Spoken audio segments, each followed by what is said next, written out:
오늘 우리에게 주시는 하나님의 말씀은 사도행전 3장 1절에서 10절까지 말씀입니다. 1절 제9시 기도 시간에 베드로와 요한이 성전에 올라갈새 나면서 못 걷게 된 이를 사람들이 메고 오니 이는 성전에 들어가는 사람들에게 구걸하기 위하여 날마다 미문이라는 성전 문에 두는 자라. 그가 베드로와 요한이 성전에 들어가려 함을 보고 구걸하거늘 베드로가 요한과 더불어 주목하여 이르되 우리를 보라 하니 그가 그들에게서 무엇을 얻을까 하여 바라보거늘. 아멘. 성전에서 구걸하는 거린에게 베드로가 우리를 보라고 말을 합니다. 그때 거린이 무엇을 얻을까 하여 바라보았습니다. 여기서 무엇은 음식이나 돈일 것입니다. 그런데 음식이나 돈을 얻으면 거린이 행복해질까요? 잠시 행복할 뿐이죠. 조금만 지나면 다시 구걸해야 합니다. 그런데 이 거린의 무엇을 얻을까 바라보는 시선이 오늘날 우리들의 시선일 것입니다.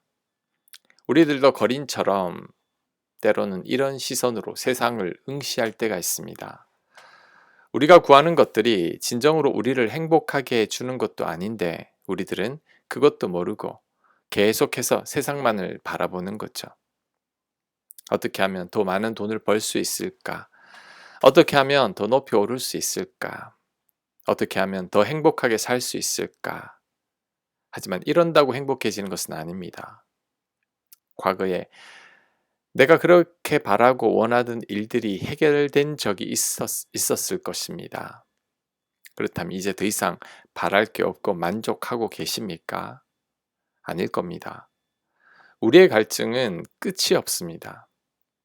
내가 바라던 것들이 다 이루어졌을 때 잠시의 목마름을 해결해 줄 수는 있겠지만 완전한 만족을 주지는 못합니다. 하지만 우리는 그것을 깨닫지 못하고 여전히 거린처럼 세상에서 무엇을 얻을까 하고 바라보고 있습니다. 세상에서 무엇을 더 이룰까 생각하고 있는 거죠. 그런데 그렇게 되지 않습니다.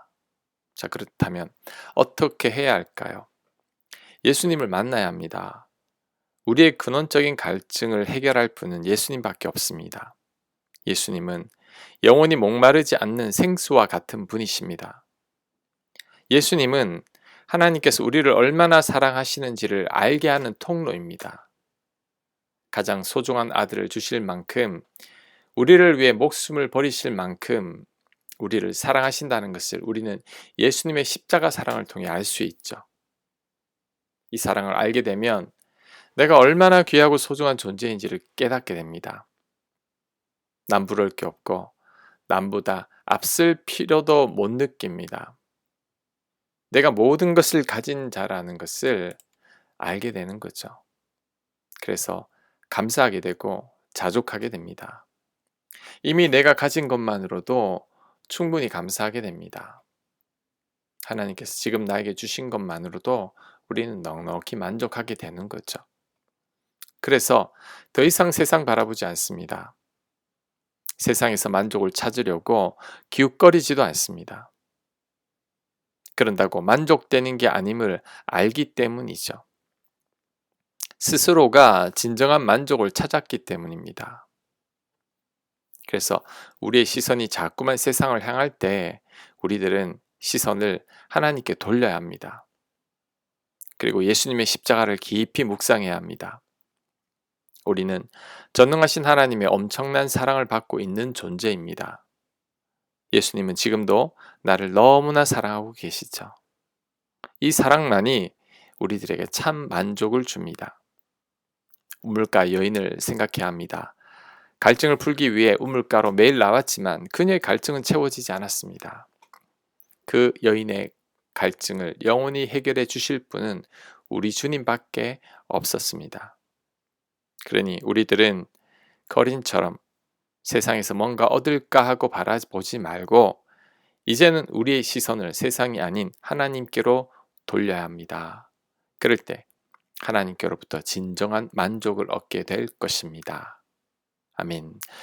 6절입니다. 베드로가 이르되 은과 금은 내게 없거니와 내게 있는 이것을 내게 주노니 나사렛 예수 그리스도의 이름으로 일어나 걸으라 하고 오른손을 잡아 일으키니 발과 발목이 곧 힘을 얻고 뛰어 서서 걸으며 그들과 함께 성전으로 들어가면서 걷기도 하고 뛰기도 하며 하나님을 찬송하니 모든 백성이 그 걷는 것과 하나님을 찬송함을 보고 그가 본래 성전 미문에 앉아 구걸하던 사람인 줄 알고 그에게 일어난 일로 인하여 심히 놀랍게 여기며 놀라니라. 아멘.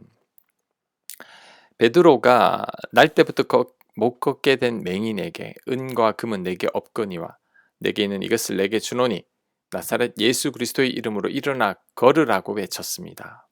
그리고 오른손을 잡아 일으켰습니다. 그랬더니 벌떡 일어나서 걷다가 뛰기까지 했습니다. 하나님을 기뻐하며 찬송했습니다. 자, 이 대목에서 베드로에게 두 가지 본받을 만한 점이 있습니다. 첫째, 베드로 안에 예수님으로 가득 차 있었다는 겁니다. 그래서 베드로는 내게 있는 것을 주겠다고 말한 거죠. 여기서 베드로에게 있는 게 뭘까요? 바로 예수님이죠. 베드로는 예수님으로 꽉 차 있으니까 그 예수님을 나눠줄 수 있는 것입니다. 우리도 예수님으로 꽉 차 있어야 합니다. 물컵에 물이 가득 차 있으면 툭 건드리기만 해도 물이 밖으로 쏟아지죠. 마찬가지로 우리도 예수님으로 가득 차 있으면 우리를 건드리기만 해도 예수님이 나옵니다.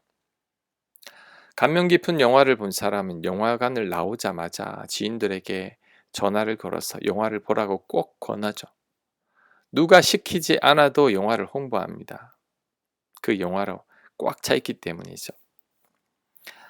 맛있는 음식을 먹거나 분위기 좋은 카페에 갔다 온 사람들도 마찬가지입니다.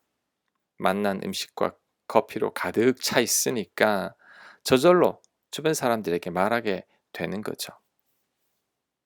우리들도 이 정도는 되어야 합니다. 나를 사랑하사 나를 위해 죽으신 예수님이 우리 안에 가득 차 있어야 합니다. 누가 예수님에 대해 묻는다면 바로 내 입에서 예수님을 자랑하고 간증할 수 있어야 합니다. 이렇게 할 수 있는 것이 참 그리스도인이죠. 우리 주님은 영화나 맛난 음식이나 카페와 비교할 수 없을 만큼 귀하고 좋은 분이십니다. 이런 주님이 우리 안에 가득 차 있어서 우리가 마음껏 자랑할 수 있어야 합니다. 그것이 바로 우리를 향한 하나님의 뜻일 겁니다.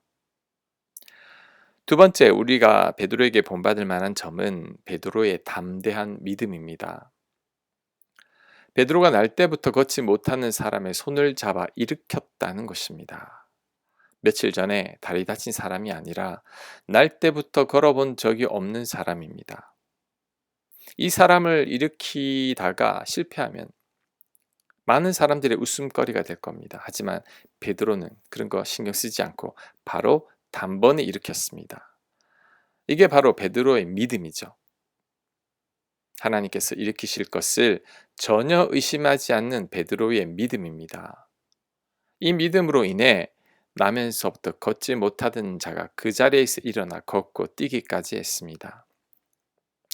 우리도 이런 믿음을 가져야 합니다.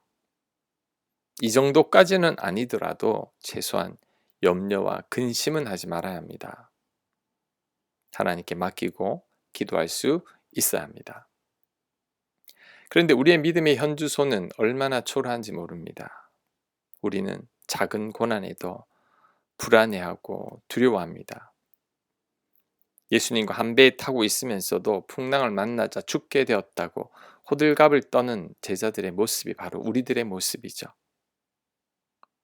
눈에 보이는 환경과 상황만으로도 낙심하고 절망하는 우리들입니다. 사람들의 말 한마디에도 요동치는 우리들이죠. 우리 안에 성령님 거하십니다. 나를 사랑하사 목숨까지 거신 예수님께서 우리를 돕고 계십니다. 우리가 기도할 때 반드시 응답하시는 하나님 아버지가 계십니다. 그러니 우리들은 적어도 믿음으로 염려는 하지 말아야 합니다. 혹 염려할 수도 있겠지만 금방 정신을 차려야 합니다. 하나님의 돌보심을 끝까지 신뢰해야 합니다. 십자가 사랑을 기억해야 합니다. 염려와 불안은 기도로 충분히 이겨낼 수 있어야 합니다.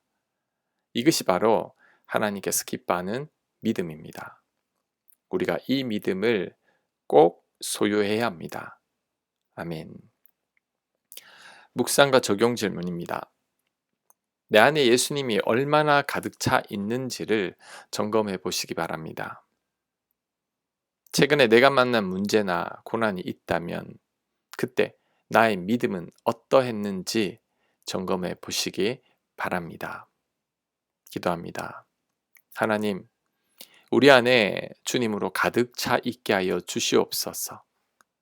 그 주님으로 인해 그 어떤 경우에도 흔들리지 않게 하시고 오직 주님만을 신뢰하는 저희가 되게 하여 주시옵소서. 예수님 이름으로 기도합니다. 아멘.